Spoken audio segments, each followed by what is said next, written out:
धन्यवाद विकास जी, मंच पर आमंत्रित करने के लिए। 18 और स्वदेश के दर्शकों को और आप सभी को प्रणाम और शुभ प्रभात हमारे तरफ से। एक छोटा डिस्क्लेमर देना अनिवार्य होगा कि जो भी निवेश लायक रणनीति आज प्रातःकाल इस कार्यक्रम में रखेंगे, ये बुनियादी तर्क के आधार पर लंबी अवधि के लिए है। इसमें हमारी कंपनी नियोजित अथवा मेरा किसी भी प्रकार का व्यक्तिगत निवेश नहीं है। ना ही किसी प्रकार का वित्तीय लाभ मिलता है, ना ही किसी प्रकार का हितों का टकराव। लेकिन इसी स्तर पर राय हम हमारे क्लाइंट्स को देते हैं, संभव है कि उनका निवेश हो। तो देखिए, एक थोड़ा बहुत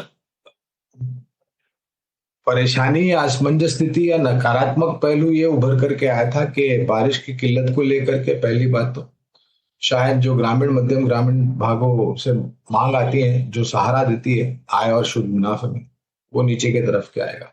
और उसके पहले जो युद्ध की परिस्थिति खड़ी हुई, तो एफएमसीजी क्षेत्र की कंपनियों के लिए कच्चा तेल एक बहुत ही महत्वपूर्ण भूमिका निभाता है और उसके साथ साथ पाम ऑयल भी उतना ही महत्वपूर्ण भूमिका निभाता है। लेकिन जो भी कारोबारी बिजनेस अपडेट आए पहले तिमाही के इस वित्तीय वर्ष के, और अब जो नतीजे हम देख रहे हैं, मेरे ख्याल से एक अनुमान लगा सकते हैं कि शायद परिस्थिति उतनी खराब नहीं है जितनी विचारधारा थी कुछ समय पहले। डिस्क्लोजर देना चाहेंगे कि टाटा कंज्यूमर के साथ साथ Godrej consumer, Dabur, Marico, HUL, ITC, Nestle और ब्रिटानिया, और अगर आप नेस्ले के नतीजे पर भी नजर डालें, तो अब मेरे ख्याल से नेस्ले सबसे पहली कंपनी थी इस पहली तिमाही में नतीजे को लेकर के आने के लिए बहुत ही सकारात्मक नतीजे। और जिस प्रकार से बारिश का फैलाव हो रहा है और धीरे धीरे जो किल्लत थी उसकी भरपाई हो रही है, और शायद आने वाले महीने में और सितंबर में भी होगी, ऐसा अनुमान मान के चलते हैं, तो शायद वो जो मांग का थोड़ा खतरा था ग्रामीण भागों से, वो नहीं होगा। और अगर फसल की पैदावार अच्छी हुई तो जाहिर है किसान भाई बहनों की जो आय है डायरेक्ट कैश ट्रांसफर बेनिफिट के द्वारा, वो उनके जमा खाते में बखूबी जमा होती हुई नजर आएगी और उनकी खर्च करने की ताकत बढ़ जाएगी, जिससे बहुत बड़ा योगदान एफएमसीजी कंपनी को मिलेगा। निवेश है टाटा कंज्यूमर में तो लंबी अवधि के लिए बने रहे। बिल्कुल। तो टाटा कंज्यूमर में निवेश है तो लंबी अवधि के लिए बने रहें, ये राय आपको मिल गई। नतीजे इनलाइन आए, नतीजे बेहतर दिख रहे हैं। एक और नतीजे की बात श्रीराम फाइनेंस पर जरा एक व्यू ले लेते हैं। गौरांग सर, नमस्कार। नंबर्स काफी सॉलिड पोस्ट किए थे श्रीराम फाइनेंस ने, क्योंकि प्रॉफिट 60% बढ़ा था। अगर हम एनआईआई की बात करें तो 34% की बढ़िया ग्रोथ थी। एयूएम लगभग इनका 15% बढ़ गया है ईयर ऑन ईयर बेसिस पर। और हम देखने की जो रिपोर्ट्स आई हैं काफी अच्छी आई हैं। सिटी ने इस पर टारगेट दिया है 1200 रुपए का, और मॉर्गन स्टैनली ने जो टारगेट दिया है वो दिया है 1260 रुपए का। कैसी लगती है सर आपको कंपनी ये, और क्या बढ़िया लेवल पर है बाइंग करने के लिए? ये लेवल की तो बात मेरे ख्याल से मंच पर उपस्थित काफी तकनीकी विशेषज्ञ है जो आपको बता सकते हैं। लेवल की तो बात नहीं कर सकता मैं, अभिषेक भाई। आपको भी प्रणाम और शुभ प्रभात हमारे तरफ से। खरीदारी की राय बिल्कुल दे सकता हूं, क्योंकि बुनियादी दर के आधार पर हमारी खरीदारी की राय है। और ये एक ऐसी एनबीएफसी कंपनी है अभिषेक भाई जिसने अपने आप को बखूबी संभाला हुआ है पहले तो, और दूसरी बात पिछले 6-8 महीनों से लगातार ऊपर के तरफ के दायरे देखें, क्योंकि जिस तरीके से जो पूंजी इनके पास आई है, जो खबरें थी उसको लेकर के, और मैनेजमेंट ने उसके बाद ये टिप्पणी करी थी कि करीबन 100 बेसिस पॉइंट का इनको फायदा कॉस्ट ऑफ बोरोइंग में आएगा, और उतना ही फायदा 100 बेसिस पॉइंट का कॉस्ट ऑफ लेंडिंग में मिलेगा। और अपने कारोबार को बहुत ही विस्तार रूप से ये पूर्ण भारतवर्ष में फैला रहे हैं। अगर निवेश है तो बने रहे, अगर नहीं है तो आप इस स्तर से शुरुआत कीजिए और गिरावट पर जोड़ते जाए। चलिए ठीक है, ये राय आपको मिल गई है श्रीराम फाइनेंस के ऊपर।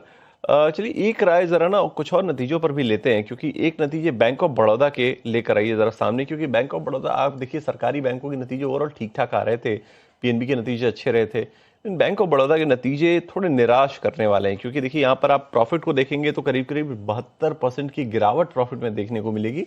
ब्याज आय निश्चित तौर पर 10% बढ़ी है, लेकिन जो परेशानी है ना वो स्लिपेजेज रेशियो 0.91% का। निम्स में आप देखेंगे थोड़ा डिक्लाइन देखने को मिला है, 2.89 से घटकर 2.77 का नेट इंटरेस्ट मार्जिन रहा है। और जो एसेट क्वालिटी में अगर आप नेट एनपीए और ग्रॉस एनपीए को देखेंगे तो ग्रॉस एनपीए 10 बेसिस पॉइंट बढ़ा है, और अगर नेट एनपीए को देखेंगे तो वहां भी आप देखेंगे करीब करीब 5 बेसिस पॉइंट के आसपास की बढ़ोतरी। तो नतीजों को आप कमजोर समझिए, और रिएक्शन हो सकता है कि आज नेगेटिव देखने को मिले। एक फंडामेंटल राय लेते हैं जरा गौरांग सर से ही। Gaurang sir, bank of Baroda आज हो सकता है कमजोर खुले, नतीजे कमजोर दिख रहे हैं। किसी का अगर निवेश हो, लंबी अवधि का हो, तो चिंता तो नहीं करनी है, बने रहना है या नहीं? विकास जी, मैंने हमेशा एक बार कहा है कि अगर निवेश अच्छी सक्षम मजबूत कंपनियों में है और एक या दो तिमाही में शायद कुछ कारणों को लेकर के आपको कुछ नीचे के तरफ के दायरे देखने मिलते हैं, तो वो एक बहुत बड़ा कारण नहीं होना चाहिए कि आप अपनी लंबी अवधि की विचारधारा में किसी भी प्रकार का परिवर्तन करें। पहले तो बने रहे, निवेश है तो ऊपरी स्तर पर लिया है, और अगर आज ये जो नतीजे उसको लेकर के अगर कुछ नीचे के तरफ के दायरे देखने मिलते हैं और लंबी अवधि के लिए निवेश लायक पूंजी है, तो आप बिल्कुल जोड़ सकते हैं। अगर आपने मन बनाया है और इंतजार कर रहे थे गिरावट का बैंक ऑफ बड़ौदा में, तो इस गिरावट का अगर आती है आज, तो इस गिरावट का लाभ उठा करके आप बिल्कुल लंबी अवधि के लिए निवेश कर सकते हैं। मेरा ये मानना है, ये मेरा व्यक्तिगत मानना है विकास जी, कि पूरा वित्तीय क्षेत्र का जो ब्रह्मांड है वो बहुत ही शानदार रूप से आपको आगे जा करके नतीजों के आधार पर प्रदर्शन करता हुआ नजर आएगा। और उसका कारण एक दो तीन है, लेकिन एक सबसे बड़ा कारण है ऋण की मांग, क्रेडिट डिमांड। ये निरंतर बढ़ती जा रही है, उससे कारण लोन बुक ग्रोथ होगी, ब्याज दरें स्थिर है और एसेट क्वालिटी में निरंतर सुधार हो रहा है। तो ये पूरा समीकरण जो है ना, वो वित्तीय क्षेत्र के लिए बहुत ही सकारात्मक भविष्य का अंदेशा लेकर के आ रहा है। ठीक है, ये राय आपको ओवरऑल बैंकिंग सेक्टर पर भी और साथ में बैंक ऑफ बड़ौदा के ऊपर भी मिल गई है। बढ़िया ट्रेड बता रहे थे, लेकिन एक फंडामेंटल व्यू जरा मार्केट पर ले लेते हैं आगे बढ़ने से पहले। गौरांग भाई, बाजार में आपको लगता है कि स्थिरता आएगी या फिर हमें लंबा इंतजार करना पड़ेगा? ट्रंप ने तो कहा है कि ईरान बातचीत के लिए गंभीर लग रहा है, 3 दिन से कोई हमले दोनों तरफ से हुए नहीं हैं। कैसे देख रहे हैं मार्केट की सिचुएशन को? अभिषेक भाई, लगने को तो बहुत कुछ लगता है कि अच्छा हो जाए, ठीक ठाक हो जाए, शांति प्रस्ताव पर हस्ताक्षर और मोहर लग जाए, लेकिन वो जो एक बहुत ही विचित्र प्राणी बैठा है ना अमेरिका में, उसकी बातों पर कितना भरोसा और कौन भरोसा करेगा? आप बताइए मुझे। जब से ये युद्ध शुरू हुआ है और उसके पहले भी, जब से ये दोबारा राष्ट्रपति बने हैं अमेरिका के, इनकी बातों पर अब विश्वास करना बहुत मुश्किल है। तो बातों पर नहीं, वास्तविकता और जो सत्य हमारे और आपके समक्ष है, उसको मेरे ख्याल से तवज्जो देना बहुत महत्वपूर्ण, उसको महत्व देना बहुत जरूरी होगा। और मैं इसलिए कह रहा हूं क्योंकि बार बार वो अपनी बातों से फिर जाते हैं। सिर्फ ईरान के युद्ध को लेकर के नहीं, बहुत सारी टिप्पणियां जिस प्रकार से उन्होंने की है, कभी कभी आश्चर्य होता है कि इस प्रकार का व्यक्ति राष्ट्रपति अमेरिका का बन करके बैठा है। खैर, वो बात अपनी जगह पे। देखिए, एक बात है, ये मेरी निजी राय है अभिषेक भाई।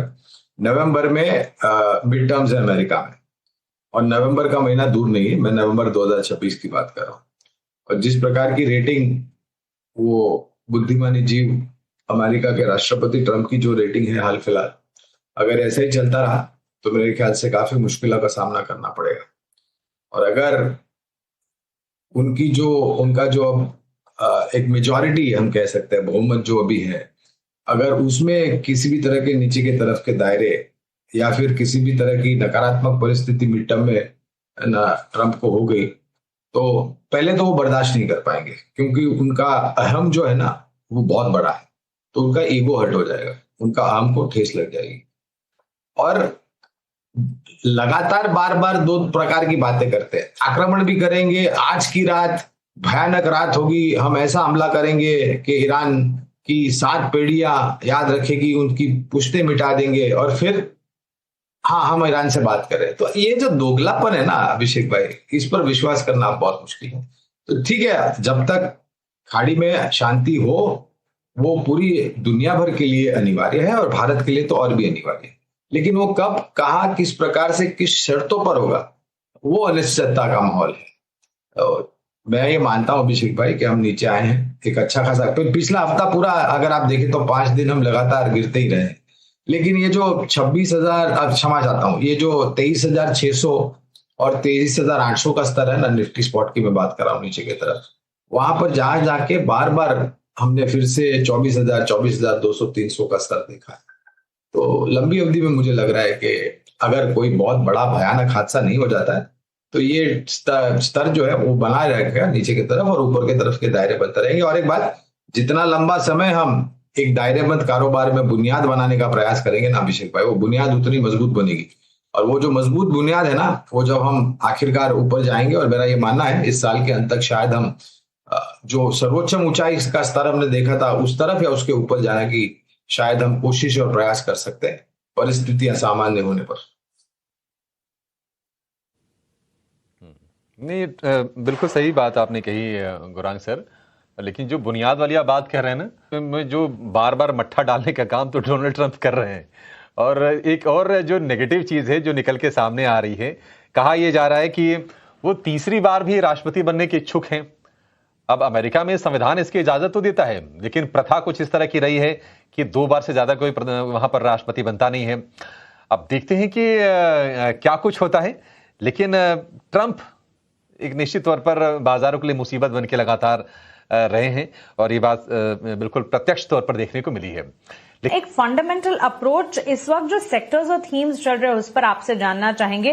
पिछले 2 हफ्तों के डेवलपमेंट्स को अगर हम देखें तो एक बात तो क्लियर है, एक पैटर्न तो क्लियर नजर आ रहा है कि कॉर्पोरेट इंडिया के केपेक्स की स्टोरी काफी स्ट्रांग है। इसमें power, AI infra, defence, pharma, financials और कंजम्पशन, ये सारे के सारे थीम्स प्ले आउट कर रहे हैं। आपसे पावर सेक्टर पर इन पर्टिकुलर आपसे एक राय जानना चाहूंगी, क्योंकि पावर इंफ्रा की थीम जो है वो एब्सोल्युटली कंटिन्यू होती नजर आ रही है।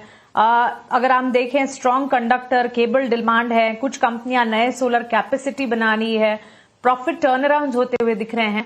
पावर सेक्टर पर किस तरह का अप्रोच फंडामेंटली लगाना चाहिए सर? आपको भी प्रणाम मानसी जी, और शुभ प्रभात हमारे तरफ से। देखिए, ऊर्जा के बिना तो कार्य करना असंभव है मानसी जी, और वास्तविकता यह है कि इतने साल हो गए हमें आजादी मिले, फिर भी आज के तारीख में कुछ गांव और कस्बे हमारे देश में ऐसे हैं जो ऊर्जा से वर्जित है। यानी कि ऊर्जा 24 घंटे में से कुछ घंटों के लिए आती है और फिर चली जाती है। पिछले 10-12 सालों में ये जो परिस्थिति थी वहां पर बहुत सुधार हुआ है, और जिस प्रकार से सरकार ने टिप्पणी करी, आने वाले 3 या 5 सालों में अनुमानित 2030 तक करीबन 300 से 350 नई 300 से 350 गीगावाट्स मानसी जी नई ऊर्जा उत्पादन क्षमता जोड़ी जाएगी, और 75% वो हरित ऊर्जा होगी, यानी कि क्लीन एंड ग्रीन एनर्जी। और अगर हम बात कर रहे हैं, और हमारी विचारधारा, हमारी आकांक्षा है कि भारत एक सबसे बड़ा उत्पादन क्षमता वाला देश बने, सर्विस प्रोवाइडर वाला देश बने, अगर हम चाहते हैं कि हमारे यहाँ पर डेटा सेंटर्स लगे, अगर हम चाहते हैं कि हमारे यहाँ पर जीसीसी यानी कि ग्लोबल कैपेसिटी सेंटर्स बने, अगर हम चाहते हैं कि हमारी उत्पादन क्षमता बढ़े, तो इसके लिए ऊर्जा की तो जरूरत पड़ेगी। तो मेरा ये मानना है कि ऊर्जा का जो ब्रह्मांड है ना, वो 3 भागों में बांटा जाता है। वो 3 भाग क्या है? ये पहली तो है ऊर्जा उत्पादन करने वाली कंपनी, दूसरी है ऊर्जा वितरीकरण करने वाली कंपनियां, और तीसरा भाग है ऊर्जा उपकरण बनाने वाली कंपनियां। और ये तीनों ही भाग मिला करके एक ब्रह्मांड बनता है जिसको आप ऊर्जा क्षेत्र कहते हैं। ऊर्जा क्षेत्र में Tata power, NTPC, Torrent power जैसी कंपनियां हैं। ऊर्जा वितरीकरण में सरकारी कंपनी है पावर ग्रिड, मेरे ख्याल से 70-75% पूरे भारतवर्ष में जो ग्रिड नेटवर्क है ऊर्जा वितरीकरण का, वो पावर ग्रिड के पास है। ऊर्जा उपकरण में एबीबी, कमिंस, एल&टी जैसी कंपनियां हैं जहां पर खरीदारी की राय है। और मैं मानता हूं कि धीरे धीरे करके जिस प्रकार से हम निजी तौर पर भी ऊर्जा खपत करते हैं मानसी जी, साल दर साल उसकी संख्या भी ऊपर जा रही है। बिल्कुल बिल्कुल sir, thanks for that update. और